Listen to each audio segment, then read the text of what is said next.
জীবন একটা নাট্যশালা। আমরা প্রত্যেকেই অভিনয়ে ব্যস্ত, ইচ্ছায় অনিচ্ছায় দায়বদ্ধতায়। মনকে বুঝতে গিয়েও বুঝতে চাই না, পারিপার্শ্বিক চাপে।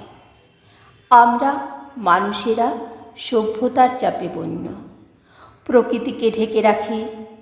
বন্য প্রকৃতি আদিম, প্রাচীন, অক্ষয়, নশ্বর, যতই তাকে অস্বীকার করি। আমাদের দ্বন্দ্ব প্রকৃতির সঙ্গে সভ্যতার, আদিমের সাথে আধুনিকতার।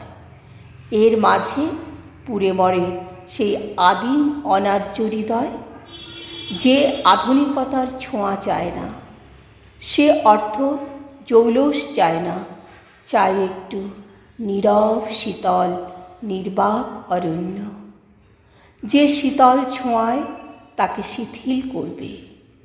তবুও দ্বিধায় দ্বন্দ্বে বিলীয়মান অন্তিম সময়ের পথে। ব্যস্ততাই তো আধুনিক সমাজ ব্যবস্থা, নিজের অন্তর সত্তাকে ভুলে যাবার বাহন। দিন শেষে একলা খুঁজি ব্যর্থতার সাতকাহন।